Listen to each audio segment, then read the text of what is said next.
Anti addiction drops. Anti addiction drops లో ఏంటంటే మనం బేసిక్ గా మన నర్వస్ సిస్టమ్ ని అంటే మన బ్రెయిన్ మీద పనిచేసే ఆయుర్వేదిక్ డ్రగ్స్ ని మనం అన్నిటిని తీసుకొచ్చి ఒక సింగిల్ మెడిసిన్ గా తయారు చేసాం. సో ఈ యాంటీ అడిక్షన్ అనేది దేని మీద పనిచేస్తుంది? అందరికీ అడిక్షన్ అనగానే గుర్తొచ్చేది స్మోకింగ్, డ్రింకింగ్. కానీ ఏదైనా అడిక్షనే. ఏదైనా అవసరం కంటే ఎక్కువగా చేస్తుంటే దాన్ని అడిక్షన్ అంటాం. సో మనం అడిక్షన్‌లో ఏమేమి తీసుకోవచ్చు అంటే smoking, drinking, gutka, paan, cigarette, తంబాకు ఇలాంటివి ఏది తీసుకున్నా అడిక్షనే అవుతుంది. దీంతో పాటు కొందరు అడిక్షన్ అని అనుకోరు కానీ ఇవి కూడా అడిక్షన్ కిందకొస్తాయి. అంటే మొబైల్ అడిక్షన్ కానీ, టీవీ అడిక్షన్ కానీ, కొందరు పిల్లలు బలపాలు తినే అడిక్షన్ ఉంటుంది వాళ్ళకి. బలపాలు ఎక్కువగా తినడం కానీ, కొందరు సోప్ తింటూ ఉంటారు, కొందరు బియ్యం తింటూ ఉంటారు. సో ఇట్లా మన బాడీకి ఏదైతే పడదో, ఏదైతే మనం ఫుడ్ లాగా కానీ దేనిలాగా కానీ తీసుకోకూడదో అలాంటివి ఎక్కువగా తీసుకుంటున్నామంటే అది కూడా అడిక్షన్ కిందకే కౌంట్ అవుతుంది. సో అలాంటి అడిక్షన్ కేసెస్ లో కూడా మనం యాంటీ అడిక్షన్ డ్రాప్స్ ని ప్రిస్క్రైబ్ చేయొచ్చు.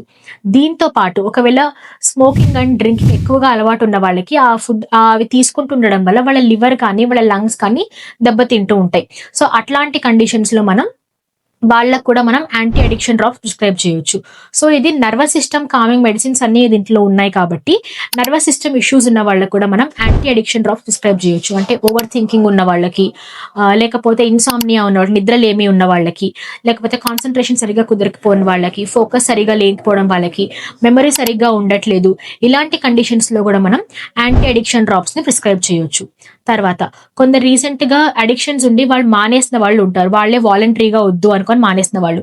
సో అలాంటి వాళ్ళలో మనం కొన్ని విత్డ్రావల్ సిమ్టమ్స్ చూస్తూ ఉంటాం. అంటే తల తిరగడం కానీ, లేకపోతే అవి తాగాలి అనిపించడం కానీ, ఆకలి అనిపించకపోవడం, ఆర్ ఆకలి ఎక్కువగా అనిపించడం, ఆర్ స్లీప్ డిస్టర్బెన్స్ అనిపించడం కానీ, బాడీ అలసిపోయినట్టుగా అనిపించడం కానీ, ఇలాంటి కండిషన్స్ లో కూడా మనం యాంటీ అడిక్షన్ డ్రాప్స్ ని ప్రిస్క్రైబ్ చేయొచ్చు. యాంటీ అడిక్షన్ డ్రాప్స్ ఎవరికి ప్రిస్క్రైబ్ చేయకూడదు? అక్యూట్ విత్డ్రావల్ సిమ్టమ్ అంటే ఒక 20-30 ఇయర్స్ గా ఆల్కహాల్ గానీ, సిగరెట్ గానీ అలవాటు ఉన్న వాళ్ళు సడన్ గా మానేసినప్పుడు వాళ్ళకి ఫిట్స్ రావడం గానీ, సీజర్స్ రావడం గానీ, ఆర్ సందర్భం లేకుండా మాట్లాడడం, అర్థం పర్థం లేకుండా మాట్లాడడం గానీ, బాడీ షివర్ వస్తుంటాయి, ట్రెమర్స్ అంటూ ఉంటాం. బాడీ చిన్న చిన్నగా షేకింగ్ మూమెంట్స్ చూపిస్తూ ఉంటుంది, ఆర్ ఎక్కువగా స్వెట్టింగ్ వస్తుంది, నోరు ఎండిపోవడం, ఇలాంటి కండిషన్స్ లో మనం యాంటీ అడిక్షన్ డ్రాప్స్ ప్రిస్క్రైబ్ చేయకూడదు. దీంతో పాటు లివర్ ఫెయిల్యూర్, ఎక్కువగా ఆల్కహాల్ తీసుకున్న వాళ్ళకి లివర్ దెబ్బతిని లివర్ ఫెయిల్యూర్ కండిషన్స్ లోకి వెళ్ళిపోతూ ఉంటుంది అనమాట.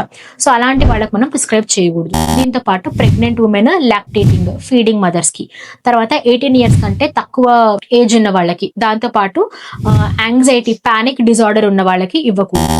దీంతో పాటు క్రోనిక్ కిడ్నీ డిసీజ్ ఉన్న వాళ్ళకి మనం ప్రిస్క్రైబ్ చేయకూడదు. దీంతో పాటు ఎపిలెప్సీ అంటే ఫిట్స్ కానీ, సీజర్స్ కానీ, యాంటీ డిప్రెసెంట్ ట్రీట్మెంట్ లో ఉన్న వాళ్ళు కానీ, ఇలాంటి వాళ్ళకి మనం యాంటీ అడిక్షన్ డ్రాప్స్ ప్రిస్క్రైబ్ చేయకూడదు.